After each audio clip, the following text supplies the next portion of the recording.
race was run in 1903, and it was certified and still happened. The Jockey Lab was created in Egypt. But this is not what happens all around the world. It was different and was not, at that time, you can have a lot of Arabian races around, and so you can see the problems and try to solve them.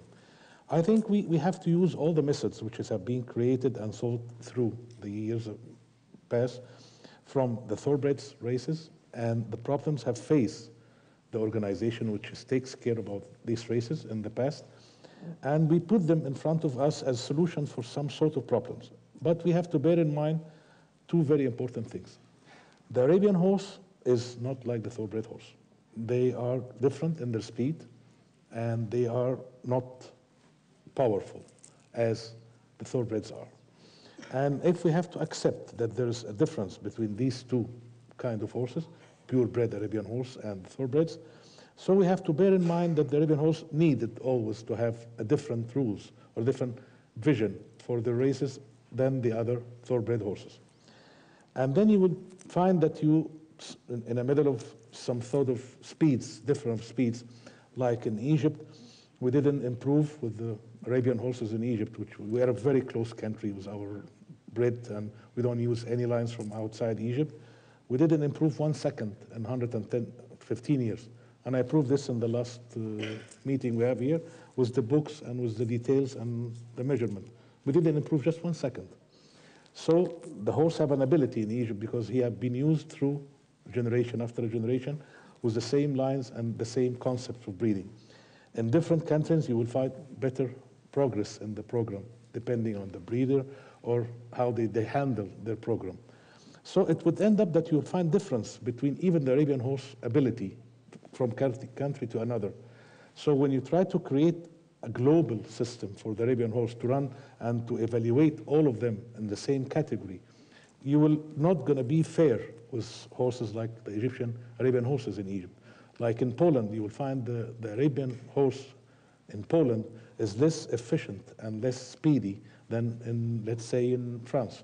So you will always find a gap between the generation of the Arabian horse in each country according to the program and to the mother and the father, the same concept and theory we have been discussing the last 2 days. So when it's end up that we want to create a proper program for racing for the Arabian horse to be global and worldwide, we have to bear in mind these differences. We have to bear in mind the ideas and the countries. Each country have its own idea about breeding Arabian horses. The concept, are we going for the type of the Arabian horse or the speed of the Arabian horse? It's really very amazing. You go from country to another, you find a lot of breeders, they care about the purity and the dignity and the identity of the Arabian horse. And some other breeders, no, they like to win and to have the speed without even how the horse looks like. Because when we talk about the Arabian horse have a type. And this type is considered as its really unique thing.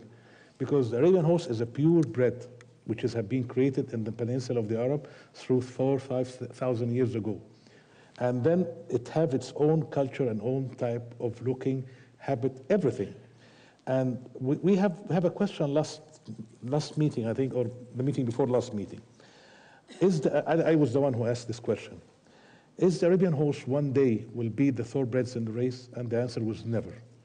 So when we talk about the race and the identity of the Arabian horse, it's just not for the speed only, but to keep the Arabian horse industry, because it's a purebred Arab horse and it needs to have purpose of having it. So we do need to have a small percentage difference. I know what Dr. Gaddo's small percentage difference is because we talked this morning, and we said about correlation of the rules, and we were kind of 95 to 98% on aligning with thoroughbreds. Yes, so from your point of view, with the riders, 100% correlation between Arabian rules for riders and thoroughbreds. Presumably, that's something that you would seek to achieve. That would suit you. You mean the rules, or the rules concerning riding and jockeys? Well, I think Pat Buckley is a steward. I mean, who could answer that anyhow. I mean, like the Arabians. I mean, they are very difficult to ride. So I think, I mean, they could be a little bit crazy in the race, give the riders, sometimes they are unpredictable. So in rules regarding race riding and interferences and all these type of things, the thoroughbreds, they are more forward. They are the same every day, but the Arabs, they want to race today, they don't want to tomorrow. And they could be difficult today and they could be good tomorrow. So, well, I think, when stewards, look at rules, they look at it, in a similar way. Thoroughbreds and Arabs, they don't differentiate between them. I'm conscious that we're running up towards time, and because we do want to leave some questions, some time for questions, because I think Pamela will want to answer some questions on the weight for age system. But I just wanted to talk to Axel. We'll all be going racing on Sunday at Toulouse, and we're all very much looking forward to that. From an owner's point of view, biosecurity is probably far too big a subject to tackle now in the few minutes that we've got left. But we do have different rules in the UK about thoroughbreds and Arabians sharing the same space and sharing the same racecourse and stables. From an owner's perspective, surely it would make it easier for you if we could sort that out once and for all, and have closer integration of thoroughbreds and Arabians.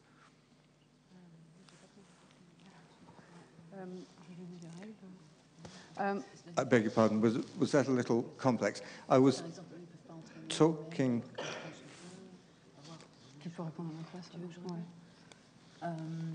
Maybe in English you would answer better than me.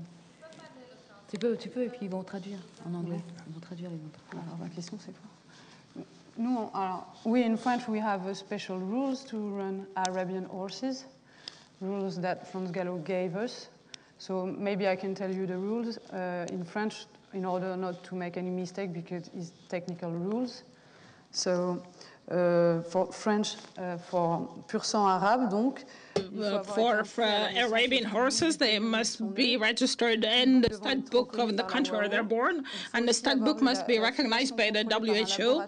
You also must have their affiliation recognized by a lab, recognized by a certified lab. They must have been subject of an original document and an identification document delivered by the horse riding authority of the country. Also have identified ascendants at the closing time of the stud book as pronounced by WHO in 2004 for the two previous generations. Ça, c'est les règles. Otherwise, trainers, everybody is able to have Arab horses in racing as soon as they have a license from France Galop to train horses. Thank you. That brings us on to our question. I've got another question that I'd like to ask Jerry. Jean-Pierre, you'd like to say something briefly? Yes. Yes. I want to mention that global harmonization for the rule, global harmonization between all the countries would be too complicated, and it is better to progress little step by step for all countries, as it has been done with the Arabian pattern race system. Actually, what we need for the Arabian races at first thing we need is to have a weight for age scale. Actually, between all the different countries, we do not have yet a weight for age scale, and we have it for the Arabian pattern race. And therefore, first thing, I believe, would be to adapt between all countries the weight for age scale with the pattern race system and with the one of the pattern race system. This is the first step that we need to go through. Second step that we need to go through is also to harmonize for the fillies, the allowance for the fillies. We have, for the pattern race, we have harmonized it for all the countries, and we need also that for the other race, like for the weight for age scale, we need that it is adopted by all the countries as what we have done for the pattern race with all the countries. Because actually we are facing the problem that most of the countries, they wait for age scale different for the domestic races and for the pattern races. And the same for the allowance for fillies. In the pattern race system, we have adopted the allowance for 2 kilos, 5 pounds, or 2 kilos, and quite a lot of countries have only 1.5 kilos, but it is not uniformized.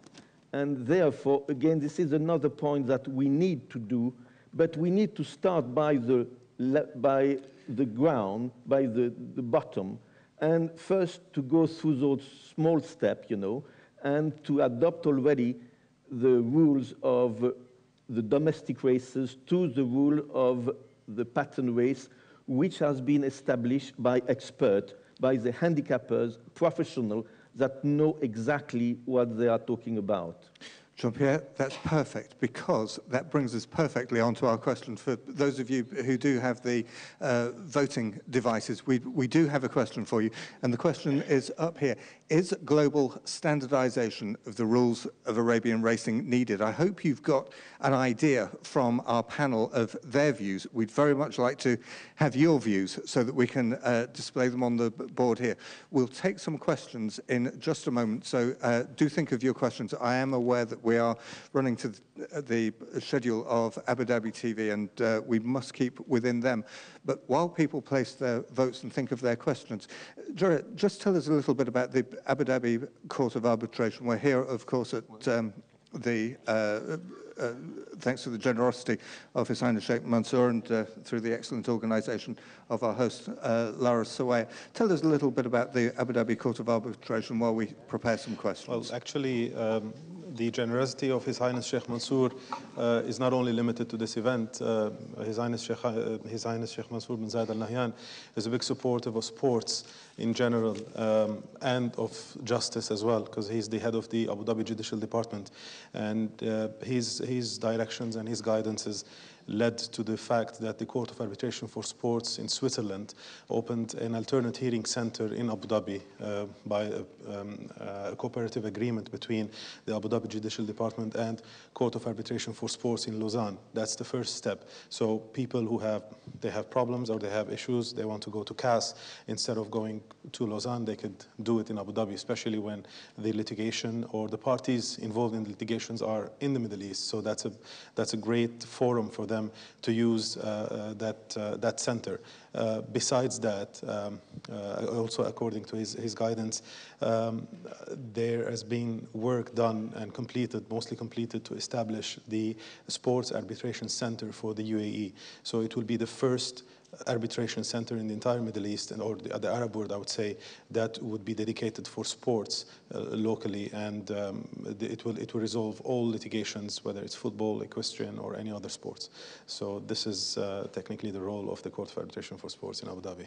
And moving us further forward with the vision, another demonstration of the vision and generosity of His Highness Sheikh Mansour.